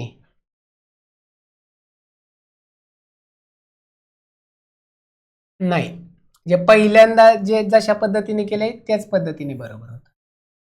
म्हणजे कसं की 3/20 राहिलेलं काम 1 दिवसात आणि शिल्लक काम हे दिवस आहेत, दिवस हे मिळून एवढ्या दिवसात 3/20 दिवसात काम करतात. आणि हे काम आहे आणि 7/12 x अशा पद्धतीने x इज इक्वल टू 3/20 गुणिले 7/12 हे तर बरोबर येते की अशाच पद्धतीने केलं ते उत्तर बरोबर आलेलं आहे. काही विषय नाहीये अशा पद्धतीने. पण इथं आपण राहिले ते 3/20 ते बरोबर आहे. बी आणि सी दोघे मिळून एक काम 3/20 दिवसात करतात. बी आणि सी दोघे मिळून एक काम 3/20 दिवसात करतात, तर शिल्लक काम 7/12 किती दिवसात करतील. हे उत्तर बरोबर पाहिजे होतं.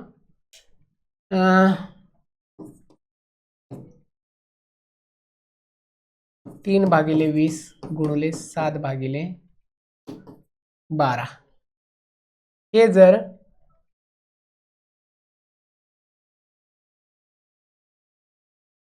हे 12/7 केलं, एक मिनिट 12/7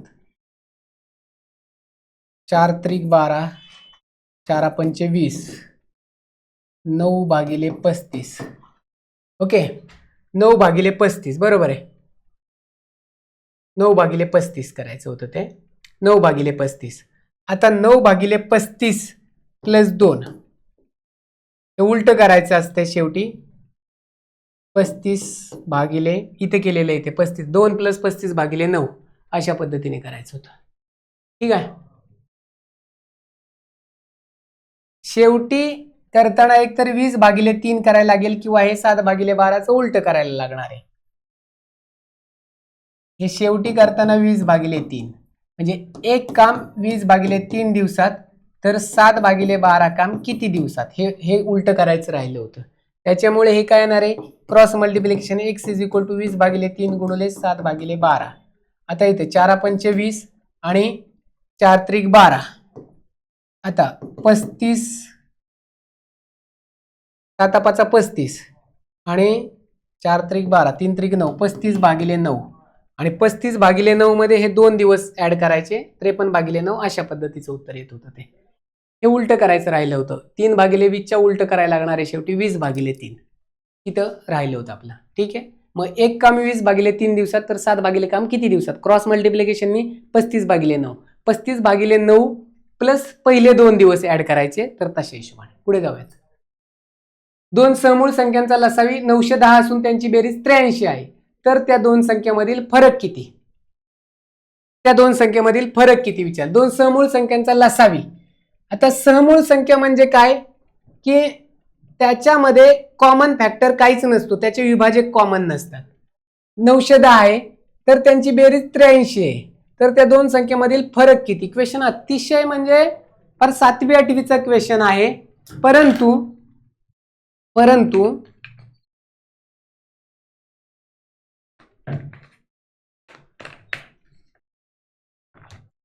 परंतु सोडवताना पाहायचे व्यवस्थितरित्या. आता बेरीज 83 आहे, तर त्या दोन संख्येमधील फरक कितीचा येईल. आता 910 ची जर फोड केली तर 91 गुणिले 10. पुन्हा एकदा या 91 ची फोड केली 13 गुणिले 7 आणि या 10 ची फोड केली 5 गुणिले 2. ह्या सगळ्या मूळ संख्या आहेत, 13, 7, 5 आणि 2. आता व्यवस्थितरित्या आता एकतर दोन संख्यांची बेरीज किती आहे, 83 येईल. दोन संख्यांची बेरीज 83 आहे. ओके. आता 91 तर घेऊ शकणार नाहीये, बरोबर आहे, आणि 10 घेऊ शकणार नाही, कारण त्याची बेरीज केली तर जास्त जाईल. पहिली संख्या घेतली 13, इथे लक्षात द्यायचं, पहिली संख्या घेतली 13 आणि दुसरी संख्या जर 7×5 = 35, 35 × 70 ही घेतली, 13 आणि 70 83 येते. आता अजून 91 नाही घेऊ शकणार, 13×5 = 65, 65 आणि 14, 7 × 14 ही घेऊ शकतो. ओके. हा, आता 13×5 = 65 आणि 7 × 14 यांची बेरीज येते का 83, 5 आणि 4 9, त्याच्यामुळे हे नाही घेऊ शकणार आपण, याची बेरीजच 83 येत नाही. ह्या जर दोन संख्या घेतल्या तर त्याच्यामुळे 83 येत नाहीये त्याची. मग अजून कोणत्या पद्धतीने घेऊ शकतो, 7×5 = 35 आणि 26, 26 आणि 35 अशा पद्धतीने ह्या दोन संख्या घेऊ शकतो, 26 आणि 35. आता फक्त गुणाकार घेऊयात आपण. मग 91 आणि 10 घेऊ शकतो ना, गुणाकार 91 आणि 10, सॉरी गुणाकार घेऊ शकतो 91 आणि 10. 13×5 = 65 आणि 7 × 14 ते पण घेऊ शकतो, 65 आणि 14 गुणाकार येतोय. म्हणजे 13 आणि 70चा गुणाकार 910 येतोय, 26 आणि 35चा गुणाकार 910 येतोय, 91 आणि 10चा गुणाकार 910, 65 आणि 14चा गुणाकार 910 येतोय. अजून काय घेऊ शकतो,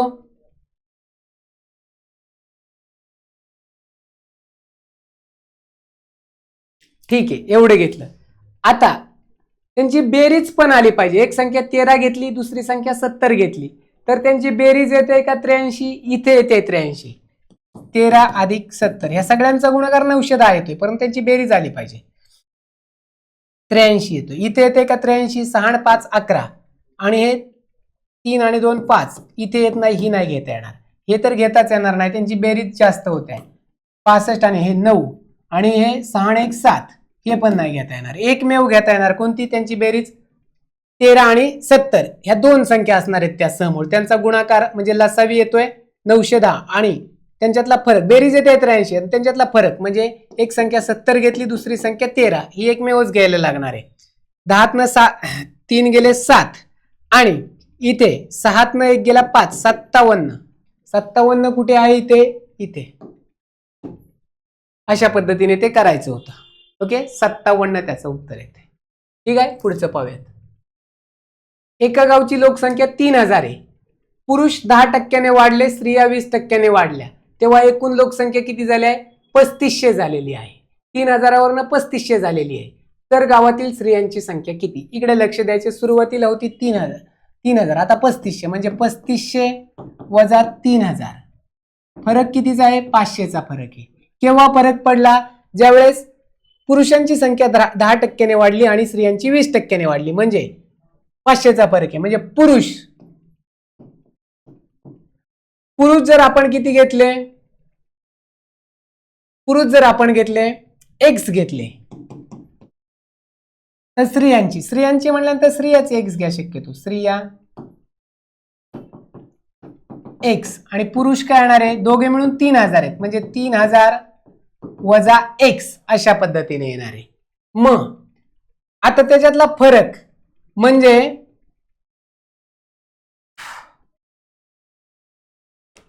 ह्याच्यातला फरक किती येणार आहे? x वजा 3000 वजा x अशा पद्धतीने. त्यातला फरक किती येणार? 500,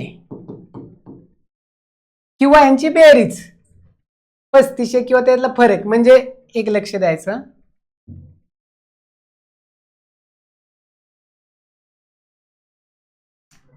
किती? 10%.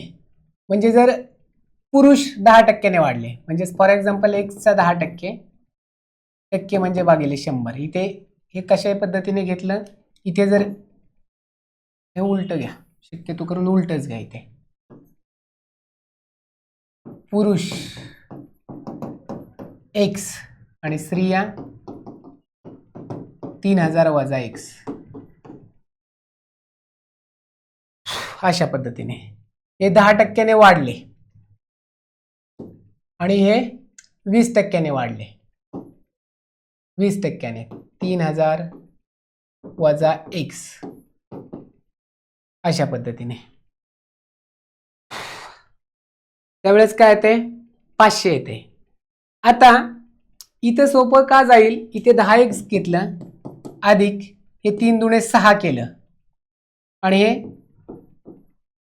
अशा पद्धतीने 1 2 3 4 60,000 आणि वजा 20x. तर हे काय येणार आहे? 500 गुणिले 100 म्हणजे हे 50,000. आता ह्या 50,000मधनं ठीक आहे, पाहूयात आपण. 50,000मधनं, किंवा ते 50,000 इकडे आणले आणि हे तिकडे नेले. आता हे 10तनं 20 गेले, इथे किती राहिले? 10x. ठीक आहे, 10x घेऊयात. आणि 60,000मधनं ते 10,000.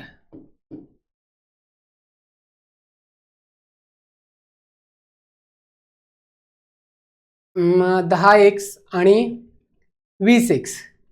ठीक आहे, वजा 10x वजा 50,000 10,000. x ची व्हॅल्यू आली 1000. x इज इक्वल टू 1000 आली. कशा पद्धतीने सांगतो? हे 20x मधनं 10x गेले, 10x आले, आणि 60,000मधनं 50,000 गेले, 10,000 आले, आणि ते 10ला हे गेले, 10,000ला भागिले 10 केले, 1000 आले. मग x इज पुरुष आहे, पुरुषांची संख्या आली 1000. मग स्त्रियांची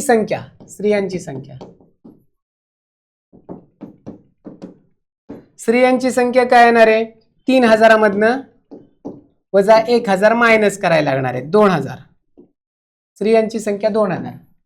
आता इथे पुरुष x मांडले आणि स्त्रिया 3000 वजा x मांडल्या तरी चालेल, किंवा स्त्रिया x मांडल्या किंवा पुरुष 3000 वजा x मांडले तरी चालेल. फक्त 10% आणि 20% व्यवस्थितरित्या करायचे, बस, त्याच्या पलीकडे काय नाही.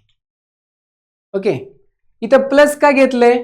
कारण ह्या 10%ने वाढल्या आणि 20%ने वाढल्या, ती वाढ कितीची? 500ची. जरी फरक आपल्याला काढला घेतला तरी तो वजा न घेता प्लस घ्यायला लागणार आहे. तेवढं लक्षात आलं पाहिजे. 2000 स्त्रियांची संख्या आहे. आता पुढचं, दशांश 6,000 रुपयांचे 2 वर्ष मुदतीत 2,000 रुपयाचे चक्रवाढ व्याज होते आणि 3 वर्ष मुदतीत त्याच दराने 3,000 रुपयाचे चक्रवाढ व्याज होते. तर चक्रवाढ व्याजाचा दर किती? आता चक्रवाढ व्याजाचा दर पहिल्यांदा मुद्दल सांगतो. हे मुद्दल रास काढूया. पहिली रास किती येणार आहे? 6,000 आणि 2,000 इज इक्वल टू 8,000 रुपये. पहिली रास 8,000 रुपये. रास म्हणजे काय? जी मुद्दल असते आणि त्याच्यामध्ये व्याज मिळवायचं ती होणार आहे रास. आणि रास दुसरी रास 2 नंबरची रास आहे. मुद्दल 6,000 रुपयाचे आणि त्याच्यामध्ये व्याज मिळवलं 3,000. किती येणार आहे? 9,000 रुपये. ओके. आता व्याजाचा दर काढायचा आपल्याला. अशा पद्धतीचं गणित आलं तर रास काढा दोन्ही पण. रासा मुद्दल अधिक व्याज. आता व्याजाचा दर काढायचं म्हटलं तर ह्याच्यातला फरक, दोन्ही रास मधला फरक 9,000 वजा 8,000 1,000चा फरक आहे. भागिले जी पहिली रास आहे ती त्याला भागिले करायचे. ही शॉर्ट ट्रिक्स आहे. आणि गुणुले 100 व्याज दर काढायचे. हे शॉर्ट ट्रिक्सनेच केलेलं आहे. पहिली रास आणि दुसरी रास काढली, त्याच्यातला फरक वर लिहिला आणि पहिली जी रास आहे ती भागिले केलेली आहे. हे 3 शून्यला हे 3 शून्य गेलं. राहिलं किती? 100 भागिले 8 राहिलं. 100 भागिले 8 म्हणजेच किती? 8 एके 8. राहिलं किती? 2. 8 दुणे 16. राहिलं किती? 4. 8 पंचे 40. 12.5%. 12.5% कुठं आले? इथे आलेले आहे 12.5%. अशा पद्धतीने रास पहिली रास दुसरी, ते दर काढायचं म्हटलं त्याच्यातला फरक आणि पहिली रास भागिले करायची टक्केमध्ये गुणले 100. ठीक आहे. अशा पद्धतीचं. आता एक विमान ए ठिकाणाहून 400 किलोमीटर दूर असलेल्या बी ठिकाणी 1 तासात जाते. परत येताना तेच अंतर अर्ध्या तासात कापते. तर विमानाचा सरासरी वेग किती? आता अंतर लक्षात घ्यायचं, तेच फॉर्म्युला डिस्टीव्ही. आता अंतर म्हणजे काय? डिस्टन्स इज इक्वल टू काय? 400 अधिक 400 800. कारण जाते आणि परत येते 800 किलोमीटर.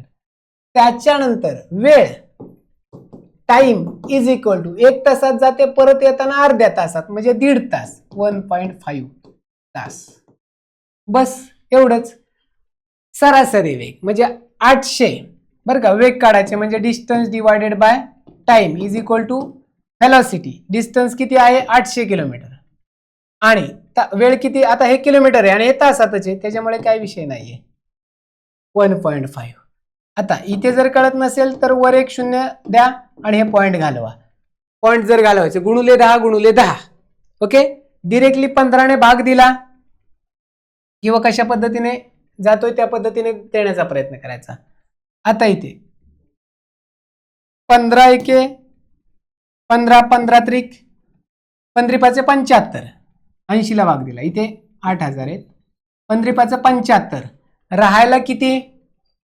5. 15 त्रिक 45. परत 5 राहिले. 15 त्रिक 45 म्हणजे हे 533.33. 533.33 कुठे? इथे. आलं लक्षामध्ये? 800 भागिले 1.5 म्हणजे 533.33. पॉइंट घालवायचे म्हणून वर एक 0 दिला, गुणुले 10 केलं, खाली गुणुले 10 केलं. ओके. अशा पद्धतीने. पुढचं खालील विधाने आणि अनुमाने अचूक पर्याय शोधा. काही खांब दिवे आहेत. म्हणजे काही खांब दिवे आहेत. हे खांब आणि हे दिवे. आणि दुसरं काय दिले? कोणताही दिवा ट्रक नाही. हा ट्रक, कोणताही दिवा ट्रक नाही. हे अशा एक पद्धतीने होऊ शकतं. ओके. आणि किंवा ही झाली आकृती फर्स्ट आणि आकृती सेकंड. अशा पद्धतीने हे काय येणार आहे? खांब येणार आहे. आणि इथे जे काय आहे ते ट्रक दिलं आणि इथे काय? दिवे. अशाही पद्धतीने आकृती येऊ शकते. ट्रक आणि दिव्याचा काही एक संबंध नाहीये. परंतु खांब आणि ट्रकचा संबंध असू शकतो. 2 पद्धतीने आकृत्या काढलेल्या आहेत. बरोबर येण्यासाठी 2 इकडे बरोबर यायला लागतं. कोणताही खांब ट्रक नाहीये. इथं चुकलेलं आहे म्हणल्यानंतर हे चुकलं. एका ठिकाणी चुकलं तर चुकलं. बरोबर येण्यासाठी दोन्ही ठिकाणी बरोबर यायला लागतं. म्हणजे जिथं जिथं पहिलं बरोबर आहे तिथं कट करायचं. कोणताही खांब ट्रक नाही, इथे कोणताही खांब ट्रक नाही, इथे बरोबर आहे. परंतु इथे कोणताही खांब ट्रक असू शकतो, त्याच्यामुळे पहिलं चुकलं. आलं लक्षामध्ये? मग पहिलं चुकलं, तिथं चुकलं. मग पहिलं इथे पण आहे, इथे पण चुकलं, इथे पण चुकलं. कोणतं तरी एक बरोबर असणारे उत्तर डायरेक्टली एक लिहून टाका. ओके, पुढचं चेक करा. कोणताही दिवा खांब नाहीये, कोणताही दिवा खांब नाहीये, बरोबर आहे. कोणताही दिवा खांब नाही, इथेच चुकलंय. कारण का इथेच दिलेलं आहे काही खांब दिवे आहेत, त्याच्यामुळे हे चुकलेलं आहे. काही खांब ट्रक आहेत, इथे काही खांब ट्रक आहेत का? नाहीयेत. परंतु इथे काही खांब ट्रक आहेत, इथे चुकलंय, तिथे बरोबर आहे. चूक म्हटलं की चूक, एका ठिकाणी चुकलं की चुकलं. काही दिवे खांब आहेत, काही दिवे खांब आहेत, इथे बरोबर आहे. आणि काही दिवे खांब आहेत, दोन्हीकडे पण बरोबर आहे. म्हणजे फक्त 4 नंबरचं बरोबर आहे, फक्त 4. एक जिथं जिथं आहे तिथून आपण काढलेलंच होतं नाहीतरी. इथं हा फसवा क्वेश्चन आहे बरं का. ह्याला 2 आकृत्या काढल्या तर उत्तर बरोबर येते, एका आकृतीवरनं उत्तर चुकते. पुढे जाऊयात. एका त्रिकोणाच्या 2 बाह्य कोणांची मापे 140 असतील व 130 आहेत, तर तो त्रिकोण कोणत्या प्रकारचा आहे? आता त्रिकोण जर आपण म्हटलं,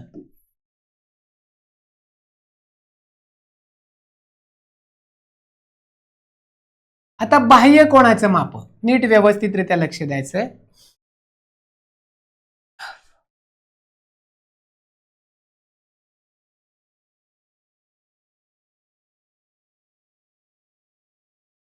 बाह्य कोणाचं माप, आता इथे लक्ष द्यायचंय की बाह्य कोणाचं ह्याचं जर 140 असेल तर 180 मधनं 40 केलं, आंतर कोणाचं माप काय होणार आहे? 40 येणार आहे.